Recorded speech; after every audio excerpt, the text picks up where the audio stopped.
Assalamualaikum warahmatullahi wabarakatuh. Waalaikumsalam. Innal hamdalillahi nahmaduhu wa nasta'inuhu wa nastaghfiruh wa na'udzu billahi min shururi AC-nya kecil itu. may yahdihillahu fa huwal muhtadi wa man yudlil falan tajida lahu waliyyan mursyida. Asyhadu an la ilaha illallah wa asyhadu anna Muhammadan abduhu wa rasuluh. Allahumma shalli wa sallim wa barik ala sayyidina Muhammadin wa ala alihi wa sahbihi wasallam ajma'in walhamdulillahi rabbil alamin. Al-Mukarramun wal Mukarramun, para asatidz kiram yang dirahmati Allah. Alhamdulillah pada pagi hari ini kita ditemukan kembali oleh Allah SWT dalam keadaan yang alhamdulillah ya, sampai pagi hari ini kita sehat ya. Dan kita juga berdoa mohon pada Allah semoga kita diberi kebahagiaan oleh Allah SWT baik maupun di akhirat. Ini saya juga khusus pada Profesor Arun Nasim, guru saya ini. Karena saya ini banyak punya saya kenangan indah. Dia dulu ketua GTUK Bandung Barat. Jadi kita suka keluyuran sama beliau. Apa sebagai 3 pagi? Iya, saya pulang ke Jakarta jam 3 pagi. Dan ini yang pertama saya mohon izin pada Prof. Arun Nasim ya, selaku penguasa wilayah,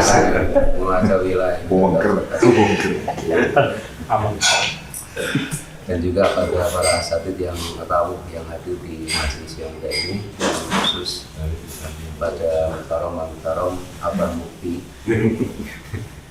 dan juga Ini Satria, terus kemudian Ustaz Rasul, Ustaz Akes, Ustaz Hasim, dan juga Ustaz Iwan Abu Nabila, Ustaz Wahidi, dan juga Ustaz Abbas, dan juga para asatidz yang tidak bisa saya sebutkan satu persatu, tapi tidak mengurangi takdiman wa takriman dari saya.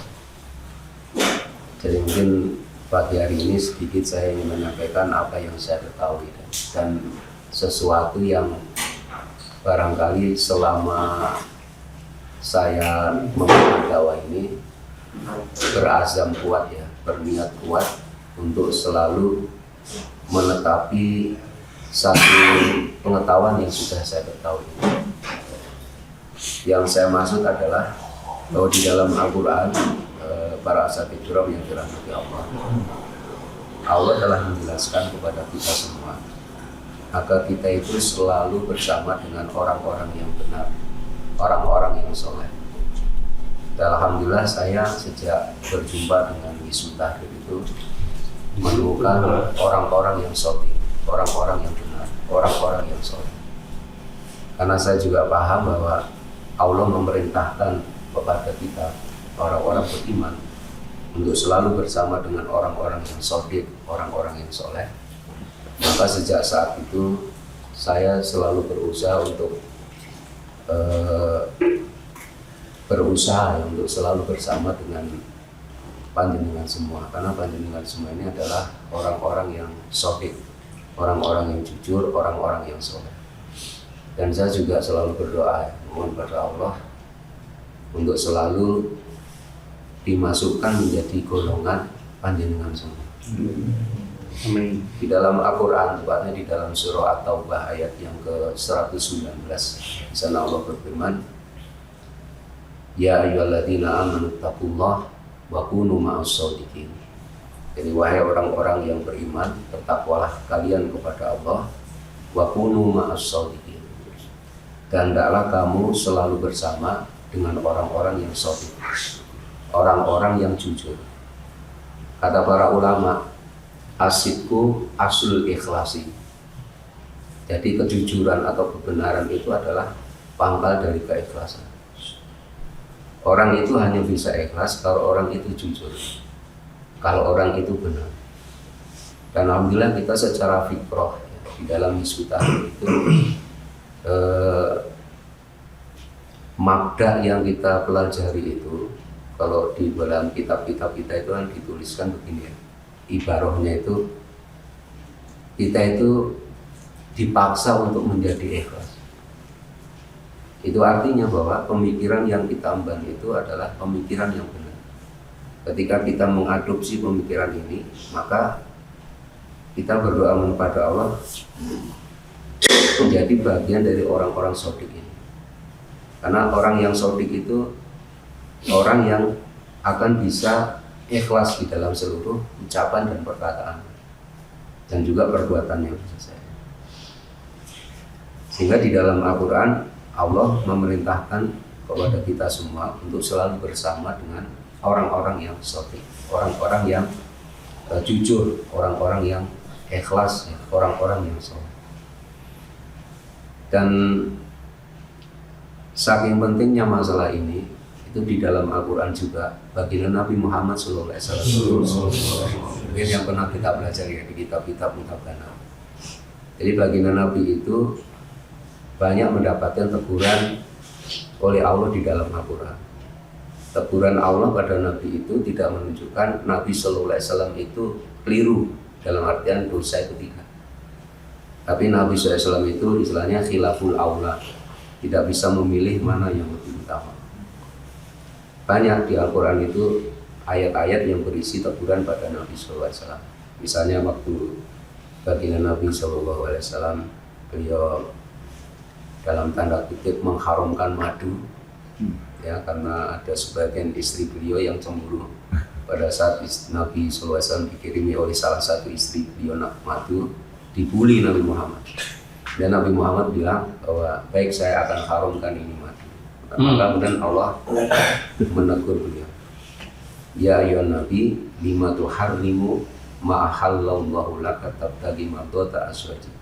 Wahai Nabi, mengapa engkau mengharamkan apa yang dihalalkan oleh Allah untuk kamu, hanya gara-gara kamu ingin mendapatkan ridho dari istri kamu. Makanya bahaya kalau kita punya istri seperti itu. Tapi insya Allah di sini kayaknya enggak, insya Allah.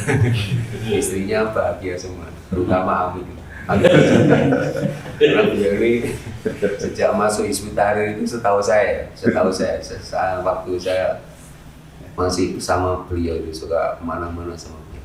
Karena yang saya nikah itu yang nganterin beliau. Yang melamar istri saya itu beliau yang Luar biasa. jadi beliau itu tahu lah, seluk beluk saya itu tahu ya. Saling menguji. Perjalanan asmara itu tahu. Tapi saya juga tahu dia itu suka diteleponin. Karena dia itu ngamuk, udah ngapain lu nelpon mulu sih, udah gitu. Teleponin mulu gitu. Dan beliau itu dia bilang gitu. Jadi saya itu sejak sebelum masuk Hizbut Tahrir, saya keluyuran kemana-mana aja nggak ada yang nelpon, tak. Nggak ditelepon kami istri saya. Begitu saya masuk Hizbut Tahrir, saya suka ditelepon. Karena sudah belajar nih istimewa. Mahal. Lagi beli madu tadi.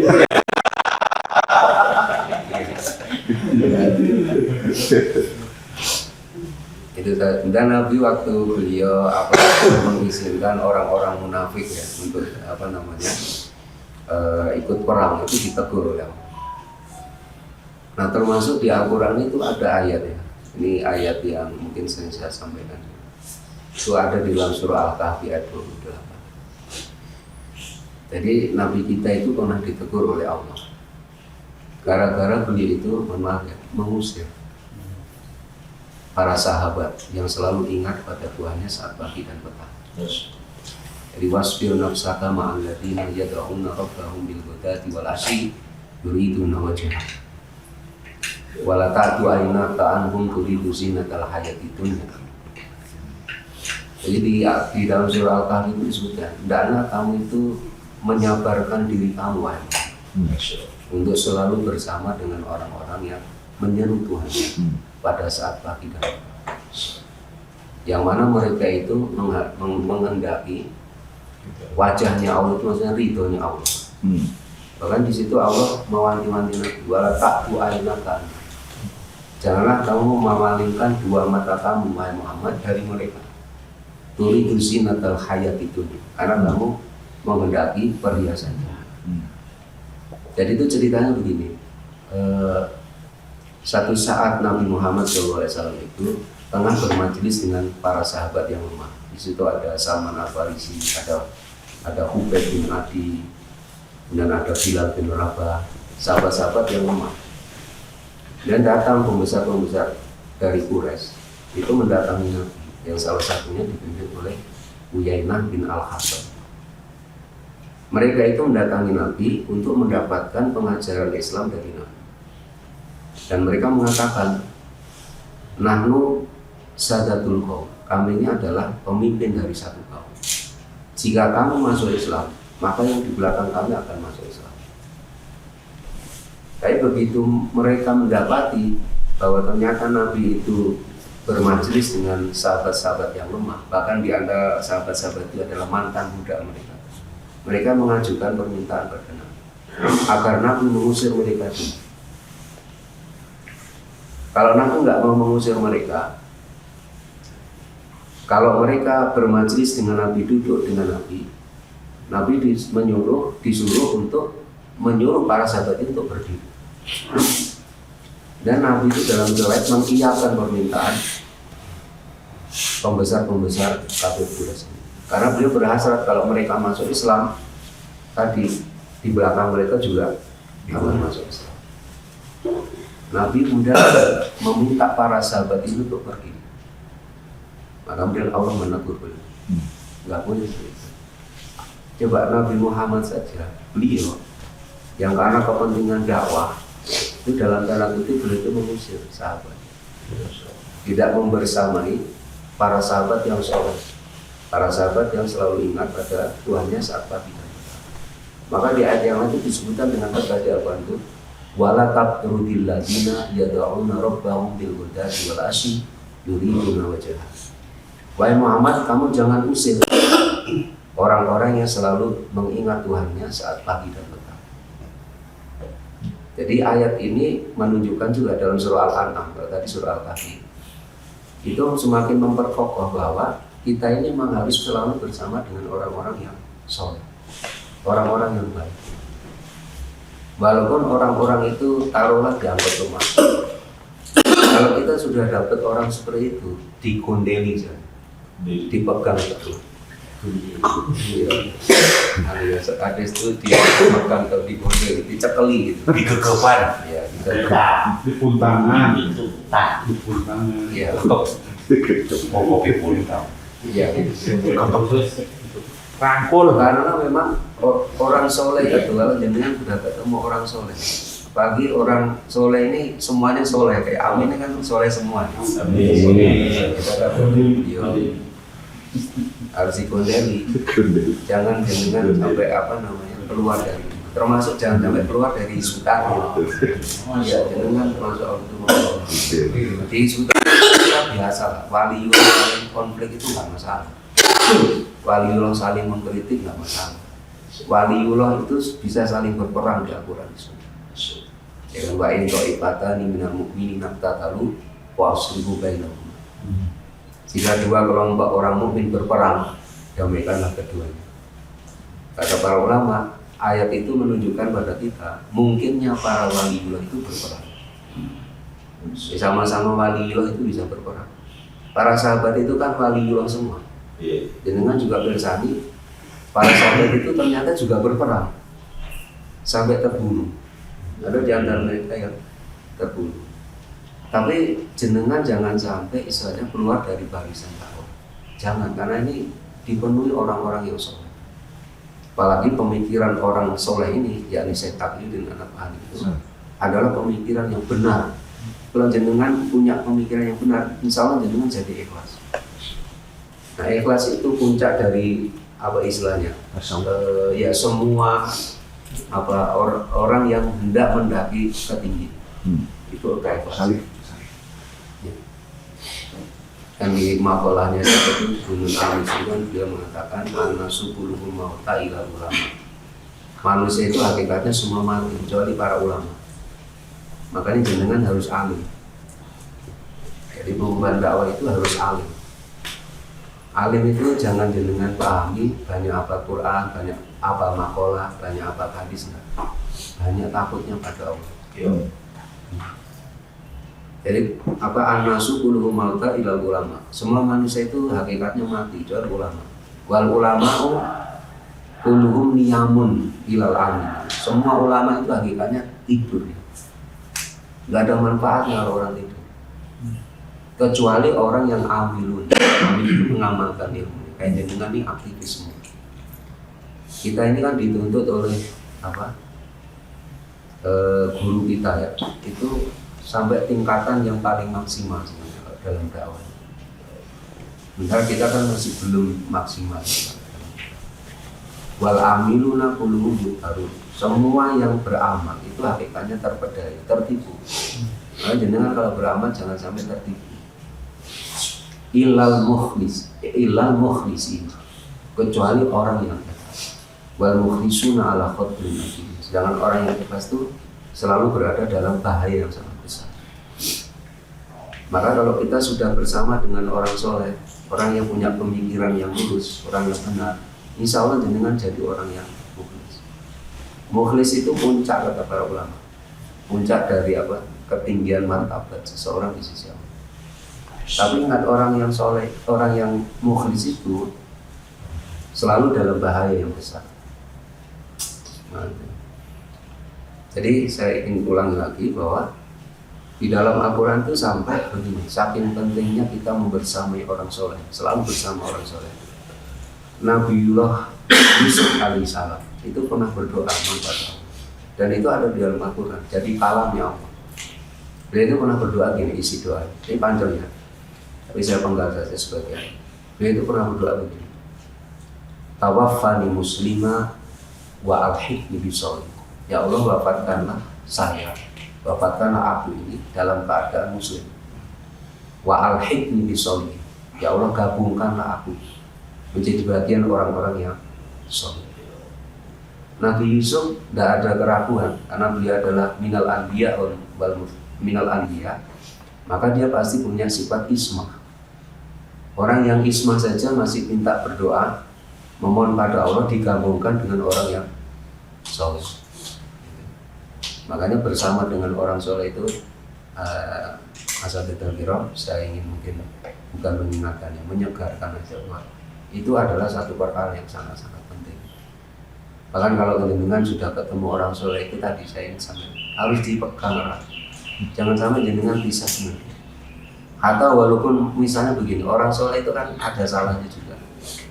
Mungkin ngomongnya salah, nyinggung jenengan, tapi jenengan jangan sampai dibawa apa itu? Hawa, emosi. Dibawa terus saja. Karena nanti kalau jenengan terbawa itu, khawatirnya jenengan akan terpisah dari orang soleh hanya gara-gara nanti hawa nafsu dengan perasaan. Jangan. Kan banyak ya sabab itu yang nyun sewu. Hanya gara-gara nggak cocok dengan sabab yang lain. Keluar dari isi itu ada. Itu kan rugi benar kan? Ada nggak ya? Ada ya. Mungkin jenengan tahu. Hanya gara-gara nggak cocok. Itu benar-benar orang yang kalau menurut saya tidak memahami salah satu hakikat terpenting dalam agama Islam. Yang untuk selalu berkumpul bersama dengan orang yang soleh. Dan di Al-Quran itu ada ayat yang berisi penyesalan di akhirat itu ada dalam surah Al-Furqan. Dengan bisa baca dalam surah Al-Furqan. Yauma ya'addu dhalimu 'ala yadayhi yaqul. Pada saat satu hari, yakni di hari kiamat, ketika orang-orang yang dolim itu dalam keadaan menggigit kedua tangan. Maksudnya dia itu dalam keadaan nyesel banget. Kemudian dia berkata, ya laitani takhadtu ma'ar rasuli sabila. Alangkah baiknya dulu kami di dunia itu bersama dengan Rasul. Gak ada keraguan, Rasul termasuk minas sholihin. Berarti di dunia dia tidak bersama dengan Rasul. Dia tidak bersama dengan orang-orang yang mengikuti Rasul dari kalangan orang soleh. Ya wailata laitani takhadtu lam atakhid fulanan khalila. aduhai celakalah yang sangat besar. Ya wailata laitan lam attakhid fulanan khalila. Seandainya dulu kami di dunia tidak menjadikan fulan itu sebagai khalil saya, sebagai teman akrab saya. Jadi gara-gara berteman itu, mukarram sekali. Salah jenengan salah memilih teman, itu bisa berakibat di akhirat itu jadi penyesalan yang sangat besar. Makanya kalau kita berteman harus dipastikan orang-orang yang soleh. Kan banyak ya saudara-saudara kita sabab juga karena temennya yang nggak soleh ini lebih riayahnya lebih baik, itu akhirnya mereka ketut istilahnya, ikut. Ada saudara kayak kita. Makanya gini, ya, kalau kita sudah punya teman juga yang soleh, jangan kalau dia ada kesulitan, misalnya jangan pernah bosan. Saya itu di Sabah ini ada ya, saya itu ya kita banyak mungkin juga satu saat punya masalah. Tapi saya pribadi itu juga istilahnya ingin belajar begini, karena saya menjumpai ada di tengah-tengah kita sahabat itu, Masya Allah ya, jenengan kalau misalnya ada orang minta bantuan ke jenengan sekali, 2 kali mungkin jenengan nggak bosan ya. Tapi ada sahabat itu diminta bantuan berkali-kali, nggak pernah bosan. Itu luar biasa itu. Kalau kita misalnya, jenengan misalnya dimintai pinjaman duit atau apa, mungkin sekali jenengan masih biasa ya. 2 kali masih biasa. Tapi kalau jenengan direpoti terus oleh orang-orang baik, tapi jenengan nggak bosan, itu jenengan hebat. Saya pun juga demikian. Walaupun saya juga repot ya, tapi kalau saya direpoti, nggak pernah bosan deh. Saya berusaha seperti itu juga. Ya sebisa mungkin. Jadi jangan sampai kalau saudara kita minta bantuan itu, ya istilahnya itu, jenengan bosan ya, jangan. Karena saya juga jumpai di Sabah itu ada orang-orang seperti itu. Ya kita doakan ya, ini terus dalam keadaan seperti itu, limpahan rezeki yang melimpah. Jadi itu. Kemudian juga tadi di dalam surah Al-Munafiqun itu disebutkan bahwa di antara penyesalan orang-orang di akhirat itu, doanya itu kan wa asaddaqa wa akum minas soleh. Jadi kalau seandainya ya orang yang di akhirat itu boleh meminta kepada Allah dihidupkan kembali di dunia, maka dia akan begini permintaannya itu, saya akan bersedekah dan saya akan menjadi orang-orang yang soleh. Coba dengan bayangkan di Al-Quran itu seperti itu. Jadi orang soleh dan selalu bersama dengan orang soleh itu adalah tabiatnya para anbiya wal mursalin, tabiatnya wali-walinya Allah SWT. Kalian jenengan gak pernah bosan. Nabi kita Nabi Muhammad gak pernah bosan bersama dengan para sahabat. Dan beliau dijaga oleh Allah untuk selalu bersama dengan mereka. Jadi kita berdoa supaya kita ada perkumpulan banyak karena kita lagi istilahnya itu disayang oleh Allah ya. Kita di backdown, maka sekarang kita salah satunya adalah kop batin ini. Nah, jadi ini semoga menjadi kumpulan yang bisa mewadahi orang-orang yang Amin. Amin. Kali ini aja yang bisa saya sampaikan. Kita ke Buya Abbas.